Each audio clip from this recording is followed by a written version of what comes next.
Ladies and gentlemen, I'm Jason Lewis, the producer of the From the Shadows podcast.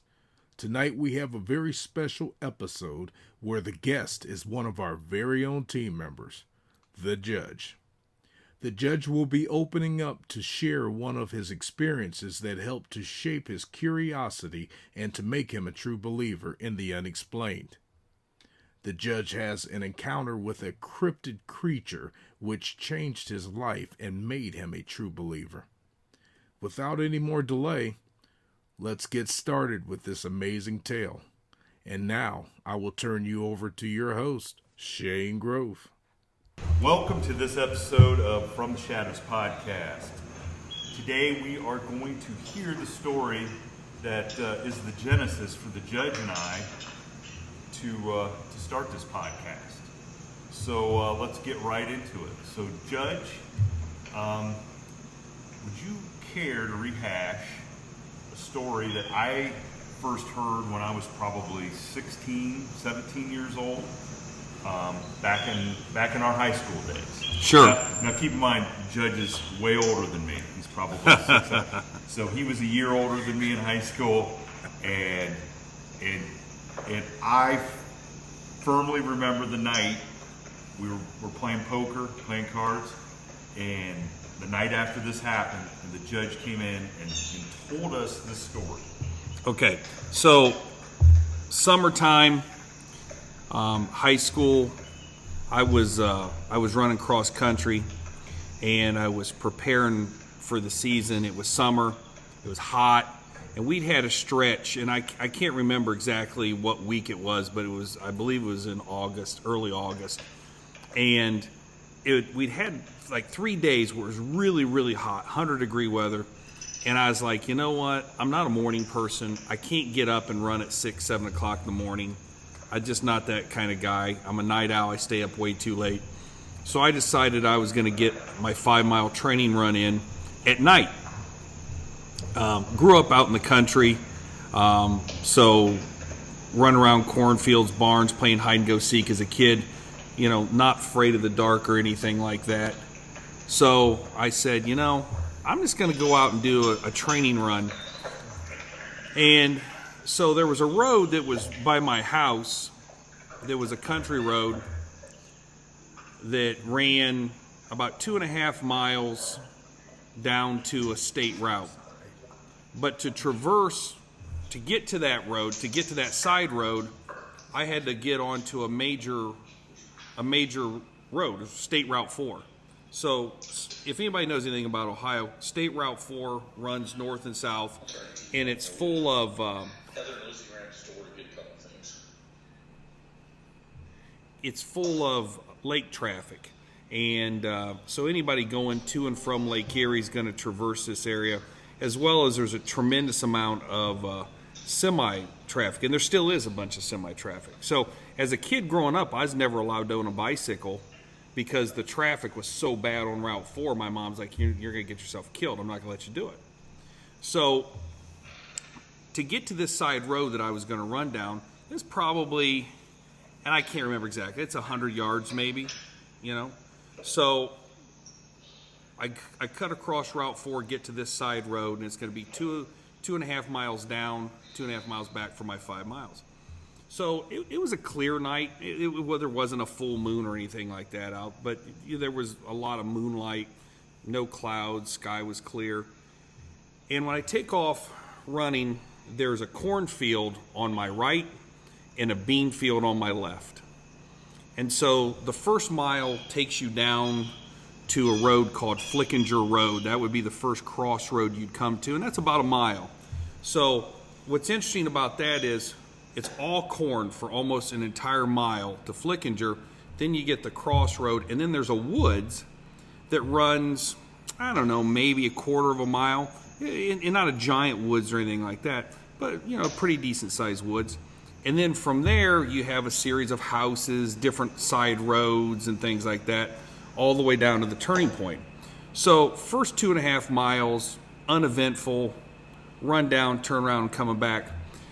And this whole experience takes off when I get back close to Flickinger Road, which would be now the cornfield and everything's on my left, the bean field's on my right.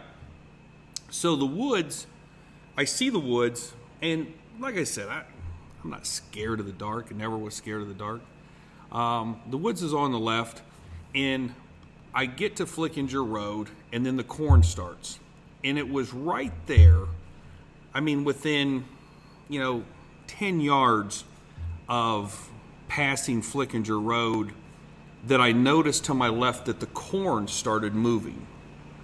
Now, at first, it didn't startle me. I mean, there's deer everywhere. So, just assumed it was deer in the corn. Not a big deal. But as I ran, I noticed that the corn, about like 3-4 rows in, the corn was moving with me. So whatever was in the corn was running with me. And even that didn't really startle me, except when I came to the realization that whatever was in the corn was running the exact same pace that I was running. Like it was mirroring me, and it was, and I thought that was strange. So I stopped because I thought, okay, that's weird. So I stopped, and when I stopped, it stopped. And that's what kind of like threw me, because if it was a deer wouldn't have stopped. And when it stopped, I mean, there wasn't any movement of corn. I mean, it didn't move at all. It was dead still. And so I'm standing there and I'm looking at the corn going, oh, this is really weird. And my first thought was, well, maybe someone's in the corn, But this is like 10:30 at night. And I'm like, and also, anybody run through a cornfield, especially somebody that would be out there late at night messing around, you'd have to be a reasonable age. You're just going to get cut to shreds. Yeah, that's what I was going to say. You can't run in a cornfield because you get cut too bad. Yeah. No, I mean, the other thing is, where this took place, now there's some houses in that area. But at that time, there was no house. And so, you start running things through your mind like, well, could this be a bunch of kids messing around? But then, but there's no houses around. There's no farmhouse nearby. And like you guys said, having grew up on farms and stuff like that, imagine trying to run in daylight in a cornfield, let alone at night, because the rows are so skinny. I mean, you'd trip, you'd fall, you'd get cut up. It wouldn't be something for a person to do. Right. So we also have a coyote population that's pretty thick. And I thought, well, it could be coyotes. But then I'm like, well, I've seen coyotes. I've seen a lot of coyotes. The corn was moving in such a way that whatever was moving the corn was big. Well, back then, though, the coyote population was not. I mean, we're talking mid-'80s. Right. So it wasn't like anything like today as far as the coyote population. Okay. For that to be, I mean, that's back then as far as what I remember, and even the deer population was nothing like it is now. That's right. That's right. So I stood there, and I can't tell you how long I stood there, but I stood there long enough to think some things through and analyze some things and think, well, okay, the corn's not moving anymore, whatever it is, maybe it's gone, took off, whatever. So I start jogging again. And when I start running again, whatever's in the corn starts running also. And what really throws me, I'm like, now wait a minute. This thing's 3-4 rows in deep. It can't see me. There's no way it can see me. And this time of year, the corn was about head high. So, back then I was 5'11" and 3/4, and with my shoes on, I was probably 6 foot or whatever. And so the corn was about head high. So I'm like, this can't see me. Whatever's in this corn, it can't see me. There's just no physical way you can see through 4 rows of corn at night and see me to know that I just took off running. Yes, right. So that spooked me at that point. So I was in pretty good shape. I was a runner. So I thought, well, I'm just going to pick up the pace. So I pick up the pace because I'm scared, and I'm going pretty fast, and whatever's in the corn is staying with me perfectly. So now I'm like, there's no way this is a person, because there's no person, in my opinion, alive that could have ran as fast as I was running on concrete in a cornfield. So I've ruled out it's a person, I've ruled out it's a deer, and now your mind starts playing all kinds of stuff on you as to what's in there. So, like with the thrashing of the corn, seeing how the corn was moving like this, did you notice, a sound of heavy breathing? No. No struggle at all trying to keep up? No, I didn't hear anything. Like, didn't hear panting, growling, nothing. And I mean, the only panting I heard was my heart ready to lurch out of my chest. Right. Because so I run pretty hard, and then I just stop. I mean, I just stopped, and when I stopped, it stopped on a dime. Intriguing. And so I'm like, well, how does this thing know I just stopped? And so now, you know the width of a country road. Yes. So now I scoot all the way over to the opposite side, because I'm like, I want to be as far away from the actual corn as possible. Which isn't that far. No, it's not. It's not. Far at all. So I'm standing there, and I'm just staring, and you get this, fight or flight type, adrenaline. And so I'm really scared, and I'm thinking, okay, here's what I'm going to do. I'm just going to catch my breath, and I'm going to just take off as fast as I can, and I'm going to see if I can just shake this thing, right? Mm-hmm. So I take off. You okay, 1, 2, 3, 4, ready, set, go, one of those things. And I take off, and I mean, I'm running like a 400-meter dash. Mm-hmm. And it takes off same time I do, and I can't shake it. I can't shake it. It's staying with me. So I stop again, because now I'm almost like hyperventilating, because you take off you run too fast, your heart's already pounding, and now I'm thinking, okay, I need an escape plan, because I can't outrun it. Whatever's in there, it can sense me, it can see me, it knows where I'm at. I don't know where it's at. I can't outrun it, and so now you start panicking, thinking, okay, I've got to somehow get out of this situation. So there was an old farmhouse up on the right that was coming up. I wasn't very far away, and it had I remembered that it had a tree right out by the road. So I thought, okay, here's what I'm going to do. I'm going to get to the tree. I'm going to scamper up the tree. I'm going to Tarzan it, and I'll just get high enough up in the tree to where whatever's in that corn can't get me. Which may be the most unbelievable part of the story, that you were going to Tarzan the tree. But go ahead. Let me tell you, your mind plays tricks on you. So, but I tell you what, as scared as I was, I'm thinking, I'm climbing up that tree. Right. So the problem was, I had run by that tree umpteen times, because this is a road that I'd ran down for training umpteen times. Right. But it's like, how you see something, but you don't really see it? Right. So I had seen it so many times, in my memory, what I remembered was this full, lush tree. And so I start jogging again, and by the time I get to the tree, some guy had dehorned the damn tree, and there was no branches for me to be able to climb up. So I'm like, oh man, I'm stuck. So going up the tree's not going to happen. Right. So now I'm thinking, okay, how do I get out of this? So once you get past that farmhouse, there's a bean field on your right. Okay. And there's the corn on your left.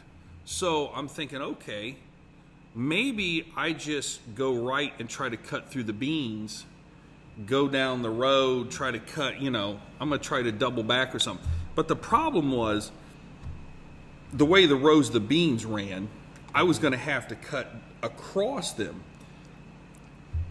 At night, the beans they would have tripped me up. I couldn't run. And then the fear was, okay, if this thing starts to chase me, if it comes out of the corn, at least on pavement, I can juke, I can cut, I could do something, you know what I mean? Right. But in the bean field, I'm not. I'm going to get tripped up. I'm going to fall. I got no chance. So I rule out in my mind, I can't cut across the bean field. So then I start doing the math and say, okay, when I get to Route 4, for me to get home, I've got to go left, which means I'm going to intersect with this thing because it's going to come out of the corn as I'm cutting left. We're going to run right into each other. Right. You know what I mean? Yeah.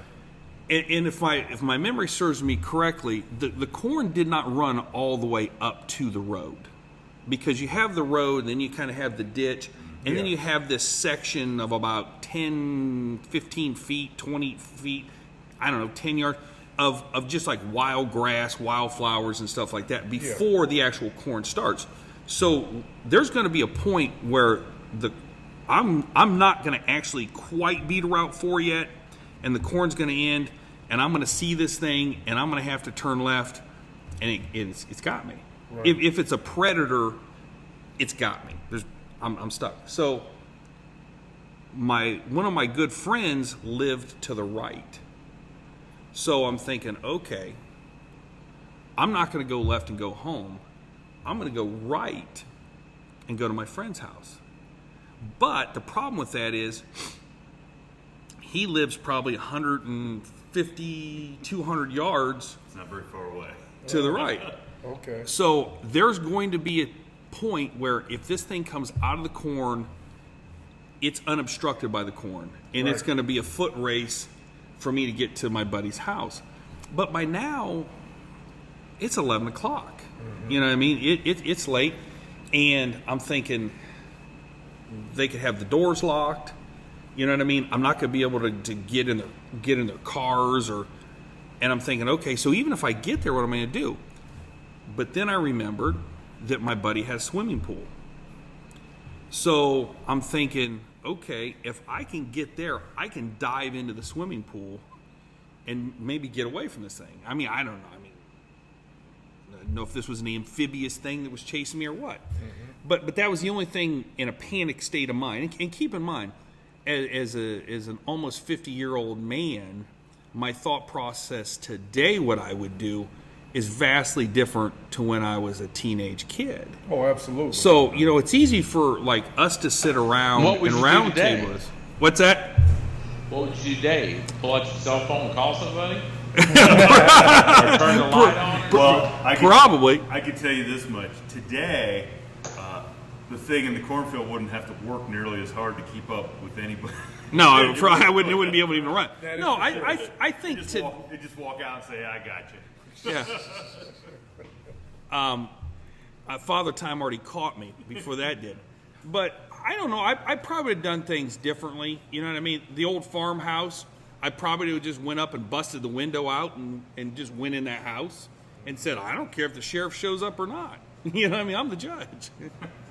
But back then, that, busting out somebody's window and going in their house wasn't in the realm of possibilities. Because I was a teenage kid. Mm-hmm. Unless you planned it ahead of time. Right. And we're going to... Yeah. Yeah. So I'm thinking, okay, but the problem is, at this point, I got about a little less than a half mile to go.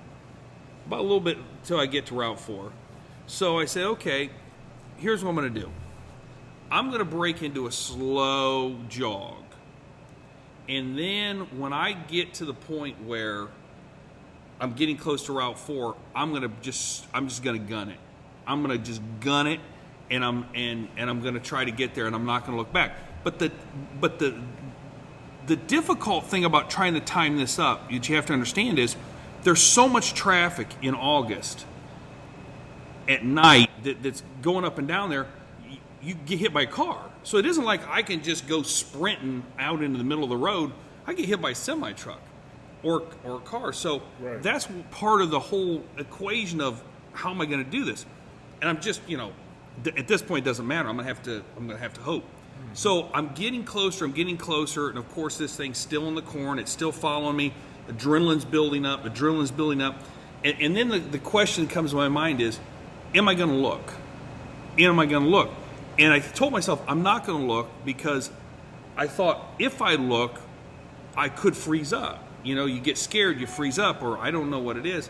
So I told myself I'm not going to look.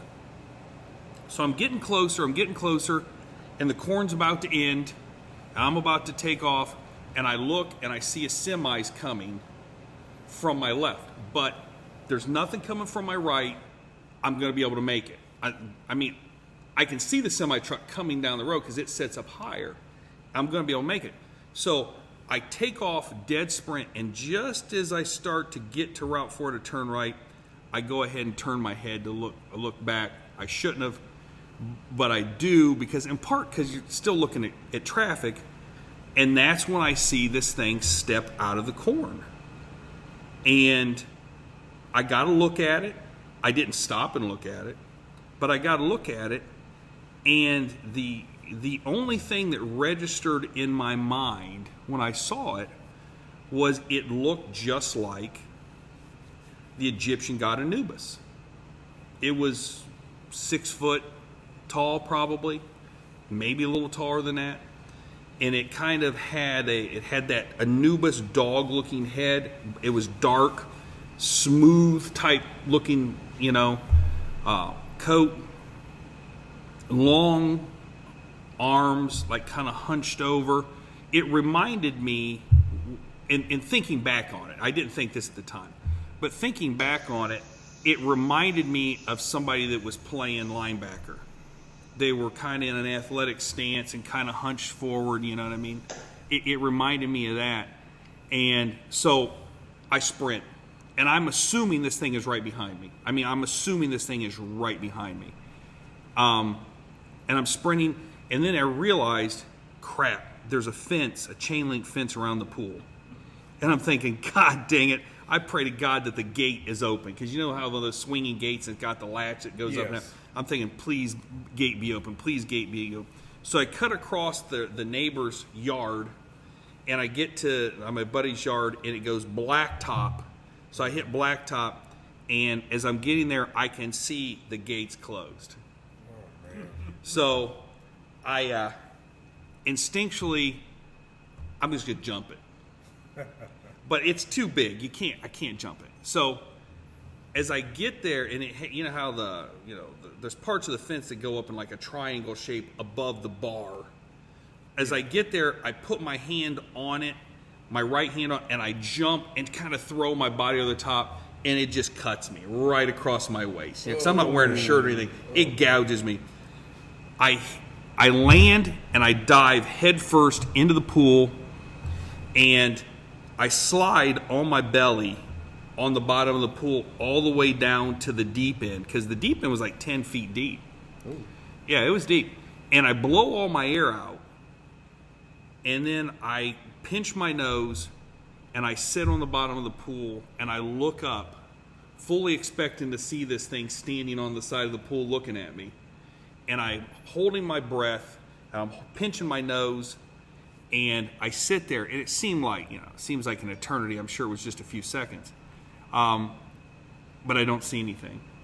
So then I, swim to the top. And by the way, that's not that easy wearing a pair of running shoes. And I get to the top, I crawl out of the pool, and there's nothing there. And I'd made it. But it absolutely just scared the hell out of me. But the thing is, when I saw it, especially when you're a kid, keep in mind, there was no internet back then, okay? I didn't have access to Amazon and books, and like right now I can go on Amazon and I can find 4, 5, 6, 7, 8 books about cryptids, and I could categorize this thing. Yeah. But what I saw, the only thing that in my frame of reference was Egyptian god Anubis. That was the only thing it was. So I never went out and told people I saw a werewolf, because I didn't think that I did. You know what I'm saying? That didn't register in my mind that was a werewolf, because at that time, if you think about it, I grew up in an era where the Wolfman was played by Lon Chaney, and the Wolfman had a flat face, had a shirt on and pants. You know what I mean? Right. Yeah. So it didn't register that that's what I saw. Well, hearing this story again, and I know we've talked about it over the years, this is there's a couple things that come to me. Number one, that's exactly why I don't run. Okay? One of many reasons why I don't run. And number two, I mean, I remember the next night hearing this story, like I said, at the card table. Now, the best thing about this is that our friend, we were at Phil Gephardt's house, which was only a mile down the road on Route 4. Yeah, a little bit, Okay. maybe a little bit more. And we were sitting in his garage, playing cards. It was one of those nights where we're, Right. and so he's on this busy road, but he intersects a similar road.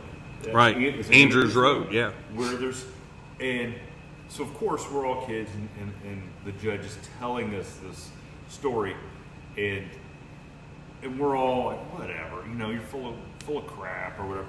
And so at the time, you did not tell us that you actually turned around and saw it. Right. Now we've since discussed that, but I mean, tell the other guys why it was you never told, because I remember the Right. story like it happened yesterday. Well, I didn't. It was crazy. Yeah. I didn't tell anybody what I saw at that time. I didn't tell you guys. Yeah. I actually told a couple people, but I didn't tell you guys because I thought you guys would make fun of me. You wouldn't believe me. Well, and you're absolutely right. And you guys would have we absolutely made fun of me. Because, and for the same reason you just stated, is all we knew was there was maybe a Bigfoot, maybe a Loch Ness monster. Right. There was nothing. The point was there was nothing I could categorize. And one of the things, as a grown man, if I saw something today, I would call you up and I'd say, "You're not going to believe what I saw."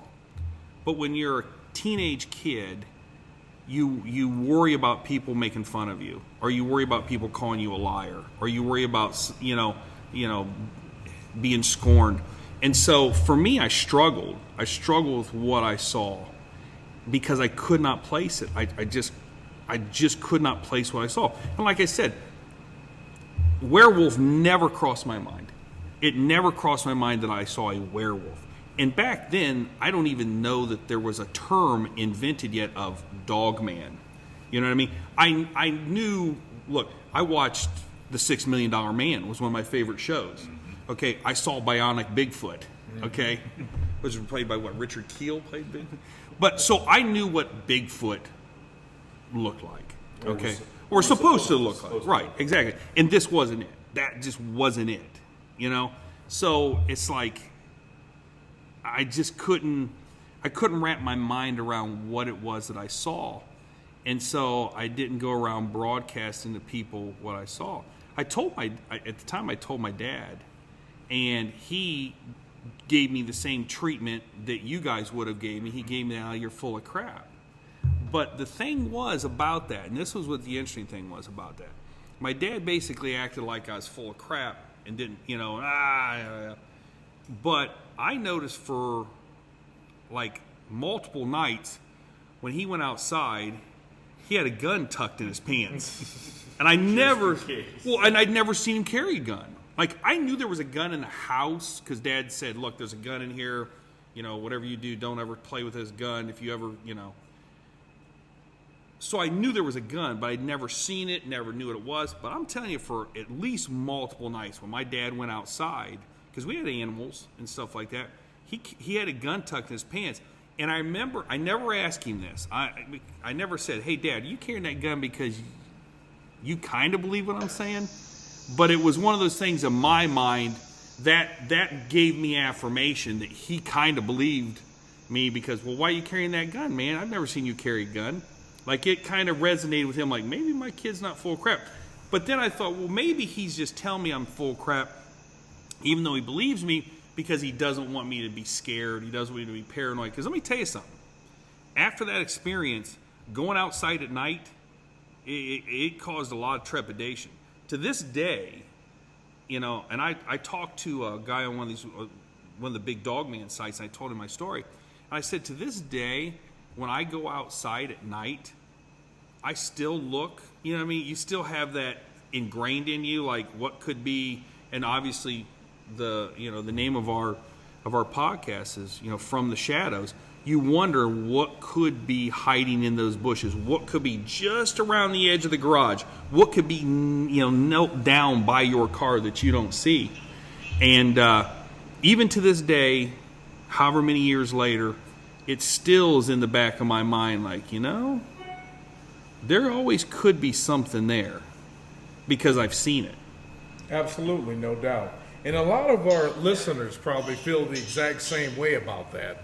They probably have had things that happened to them and did not want to share it for the simple feel that they couldn't wrap their mind around it, and so they couldn't expect any of their peers to treat them any different than what the same that you felt that your peers would have treated you. Well, I've seen now some shows, like Monsters and Mysteries, Terror in the Woods, various shows and stuff like that. Mm-hmm. And I've seen where people said, well, I didn't tell anybody. And you think to yourself, I know why they didn't tell anybody. Because they didn't want people to think they were an idiot, or they were a liar, or they were just a buffoon. You know what I mean? I get it. You know what I mean? So Ozark Howler, in all your years, well, did you ever go back and look for the tracks or anything? No, I didn't go back, and I didn't go back and go through the cornfield. I mean, even in the daylight, I probably didn't want to go back there poking my nose around for fear that it was still there. Now, you were asking me, Shane, what were you going to say, Shane? You're going to ask me? What I was going to ask was, so all your years on the road as a deputy and a highway patrol officer, did you had to patrol at night and stuff, I'm sure. That's right. Did you guys ever? Did you ever get sent on a call where there was something strange that crossed the road, or something in somebody's backyard that you just couldn't explain at all? Yeah, but they usually ran back to the trailer park. Whatever was there usually ran back to the trailer park. I'll tell you an interesting aside to that. I was talking to this guy in an airport, believe it or not, and we struck up conversation. You're stuck there, and we're talking about stuff, and I told him my story, and he was from the Minnesota area, and he kind of looked at me and he goes, well, I know why it didn't come out of the corn and get you right there on the road. And I said, okay, why? And he goes, well, if it's a wolf, they're pack hunters. And he said, I think what it was doing is it was driving you to the pack. So yeah, it could have been, or yeah, that's right. Or even in the if you watch the African lionesses, they all usually 2 or 3 of them will run the prey until it gets too slow or till it get winded, and then the 3rd or 4th one will jump in and kill you. Yeah, that's an interesting the point. Prey.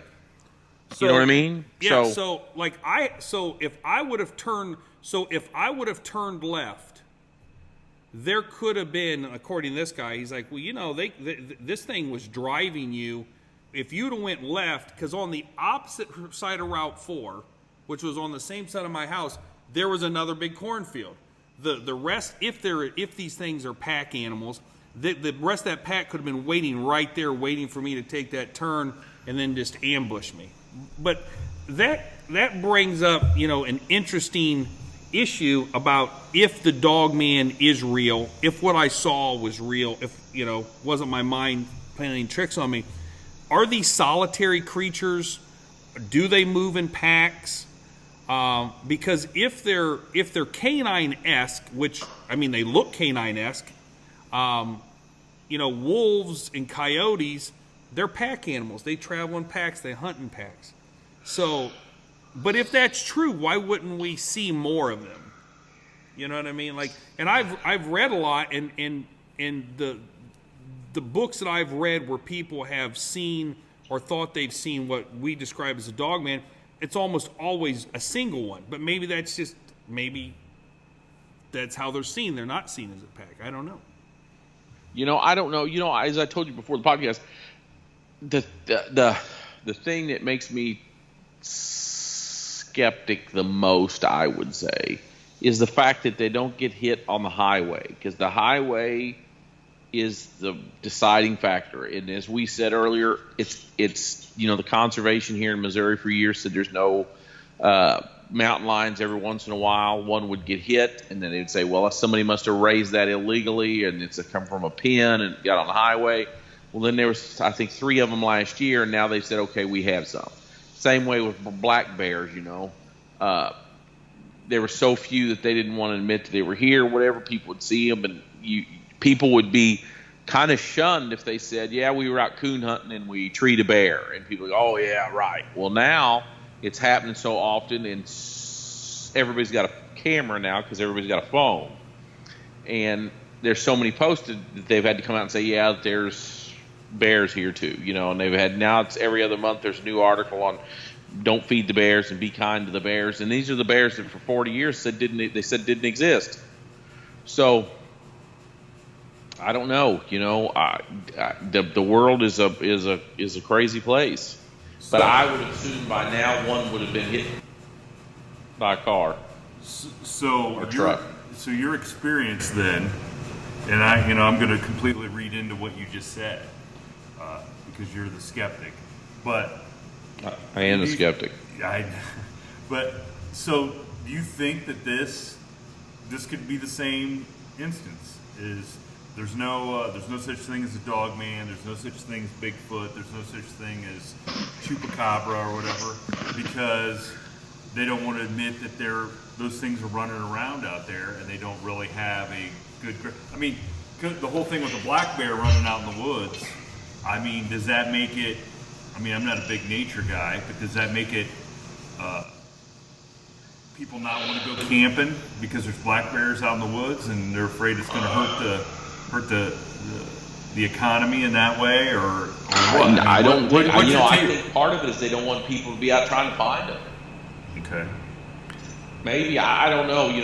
That once you get in government, why governments do what they do as far as people within the government. First of all, governments don't do anything because they are an innate object. They're buildings. It's the people within the government, the individual people decide, hey, we're going to say this exists or doesn't exist. Every week it seems I'm sending you something about UFO sightings, and now they're getting super common. And now the military guys, yeah.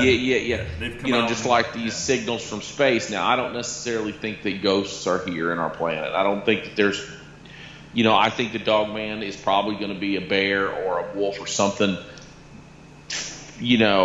not necessarily common, but easily explained. Now, when you get in outer space stuff, though, we can't. It would be arrogant on our part to think that we're the only people here. Because when you look up in the stars and you think that every one of them is its own sun, which its own solar system around. Yeah. Why would I we will be say the this only much. place here? You know what I mean? I've had people tell me, well, I don't believe in Bigfoot, I don't believe in Dogman, because they haven't found a body. And until they find a body, I'm not going to believe in it. But I'll share with you a story. You're familiar with the ship, the Lusitania, back in World War. Well, that's what the sinking of the Lusitania is what got us into World War I. German submarine, ships sinks a ship that had Americans on it. But what people don't know about that story is that when they sunk the ship, and there were survivors in the water, there were witnesses that said that a giant squid came up and was taking survivors under the water. Well, no newspaper would print that account because giant squids were things of folklore. They didn't exist, and these people were floating in water for their lives, and clearly they were scared and their minds played tricked on them, and no newspaper would run that story because giant squids weren't real. Well, fast forward 50, 70 years, and guess what? They find a body of a giant squid, and now they're real. So the mere fact that we haven't found a body in and of itself is not proof that they don't exist. No, they just actually caught that giant squid. Like, I don't know how deep the camera was, but they had a camera down in the ocean, deeper than, and all of a sudden here comes a tentacle from the dark, starts checking out the camera, and here comes the body until the tentacle figures out that that's just a camera. Oh, we better get out of it. That's a giant squid and something that no one would ever see. Well, there's been a couple of them now that have washed up to shallower waters, and they found. One of them was tentacles went as far as what they said, like 75 feet. Yeah, they're pretty good size. Before they said they're buoyant. So in order for it to float up this to the surface, you know, it was already dead. Yeah. So in deep 50 water. years ago, Right. if somebody said giant squids are a thing of folklore, they don't exist, that's something sailors made up to pass the time and explain whatever, we now know that, those eyewitness accounts were real. Right. So, you know, and the thing about it is, and I've looked at this, there's been over 2,500 Dogman sightings in the Midwest alone in the last, 30 years. I mean, you're talking Wisconsin, Michigan, Ohio. Now, obviously, with that many sightings, you know, why haven't we found any, scat or, droppings or bodies or hair or anything like that? Yeah, I don't get know. that. Hey, you know what? Maybe do they shape shift back to a bear or something common when they get killed? I don't know. I just thought that just now. Well, you know, one of the things that I was on a podcast and I talked to somebody about is, okay, let's just assume that a Dogman that is real. What is it? Is it just a biological creature that hasn't actually been categorized yet, or is this something supernatural in nature? Native American. You think about Ohio, Michigan, Minnesota, and tremendous amount of Native American tribes. They have their own folklore about shape-shifting and spirits and creatures and things like that. You know, is this something that's paranormal? Is this something that's multidimensional? Is this something that's just a run-of-the-mill organic creature that just hasn't been caught, hasn't been categorized, hasn't been put in any type of genus? You know what I mean? So I know what I think I saw, but obviously, having been a trial lawyer for years, eyewitness testimony is not always the most reliable piece of evidence. So, I was a teenage kid running for my life, scared out of my mind. I know what I think I saw. Did I really see what I saw? But interesting enough, I was reading one of these Dogman books, and somebody had almost an identical encounter as I did. And they described it, and the funny thing was the guy, and this was back, I think, in the 90s, and he described it as Egyptian god Anubis. So I know what that guy saw was the exact same thing that I saw. A lot of the images that were created by sketch artists have that same appeal to them, too. They look like the Egyptian god Anubis. In a bipedal form, Right. and slick, short fur. Yep. Smooth coat. Yeah, smooth coat, face similar to like a Doberman, actually. Right. Yep. And that's elongated. that's written off of eyewitness accounts. Well, Ozark Howler, I'll let you get the last word in here before we wrap this episode up. But I want to throw this out at you because you brought in the possibility of alien life. What if these Dogmen, okay, looking like the Egyptian god Anubis.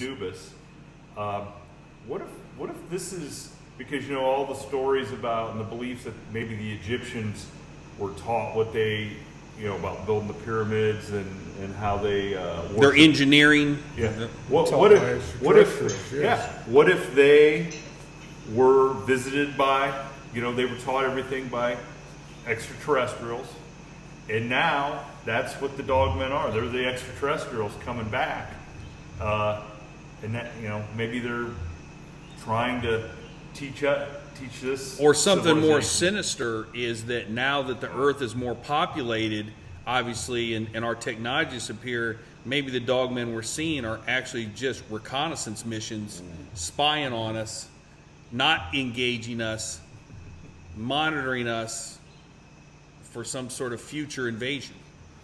Could very Makes for a well good be. script, Invasion of the Dogmen. What do you think, Mr. Skeptic? What do you think about that? That first of all, if they had technology to just come down here and send their, okay, I am conflicted. Okay, human intelligence is best gathered at the source. Whether you're infiltrating a tribe or a location or a outfit, you know what I mean, like an undercover operation or whatever. The old adage, keep your friends close but your enemies closer. So if you want to get best intel, is usually at the source. But my conflict is if they have the ability to send these down from wherever they're at terrestrially, they should have the ability to know what we're thinking anyway, or gather so much intelligence at a distance that they don't need to do that. That's a very good point. Although they may have a great I don't know. They may just have a great sense of humor and think, how much fun it is to scare some teenage kid running down the road and make him run. Or maybe is this a rite of passage to them, Or maybe they just think that we're just no competition for them at all, so they're not even trying to be elusive anymore. I mean, there's more UFO sightings being... We are no competition to them. Absolutely. So, and we see more and more sightings are being reported every day. And you really can't discount because they don't care. Right. Well, on that note, I think maybe that might be some fodder for another episode talking about that. But absolutely. Thank you, Judge, for sharing this story that has been a great story that you've rehashed over the years whenever we've got together and played cards. Well, I'd be interested if anyone listening out there, either on our Twitter or Instagram or Facebook page, if you've had a similar experience, you think you may have experienced a Dogman encounter, we'd love to hear from you. We'd love to hear your story. So reach out to us, and if you want to be anonymous, that's good. If you ever want to come on the show and tell us your story, we'd be interested to hear from you. Especially here in the Midwest, somebody in Ohio especially. So. Absolutely, contact us. So, all right. Well, thanks again, Judge, and until the next episode. Ladies and gentlemen, there you have it. Please visit us on our Facebook page, which is facebook.com/From the Shadows Podcast, and on our Instagram page at instagram.com/From the Shadows Podcast. And tweet us on our Twitter feed at twitter.com/podcast_from. Thank you for joining us, and we look forward to hearing from you all. Until next time, never shy away from the darkness or what may be lurking in the shadows. We are out. God only knows what's hiding in our shadows. God only knows what's hiding in our